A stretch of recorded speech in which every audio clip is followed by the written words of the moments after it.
সন্তান বাহিরে যাওয়ার সময় অবশ্যই তিনটি দোয়া পরে তাকে ফু দিয়ে দিবেন। আমাদের অনেকের সন্তান স্কুল কলেজ বিভিন্ন জায়গায় যায়, অনেক মায়েরা এ সময় কি পরে ফু দিয়ে দিবে সন্তানকে? বাহিরের হাজার বালা মুসিবত, রোড ঘাটে অনেক সময় অ্যাক্সিডেন্ট হয়, এগুলো থেকে নিরাপত্তার জন্য সন্তানকে কি পরে ফু দিবে এটা অনেকেই জানে না। অবশ্যই তিনটি পরে সূরা পরে সন্তানকে ফু দিয়ে দিবেন, তিনটি দোয়া পরে। এই তিনটি দোয়া রাসূল সাল্লাল্লাহু আলাইহি ওয়াসাল্লাম নিজে প্রেসক্রাইব করেছেন এবং অত্যন্ত অথেন্টিক হাদিস, সহিহ হাদিসের মাধ্যমে এই তিনটি দোয়া প্রমাণিত।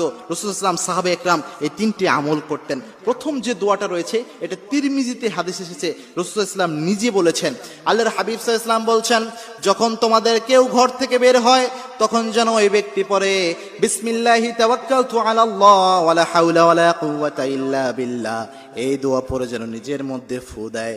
এটা যদি পড়তে পারে ওই ব্যক্তিকে আল্লাহ নিজে হেফাজত করে দেয়। সুবহানাল্লাহ। কোনো ব্যক্তি যদি ঘর থেকে বের হওয়ার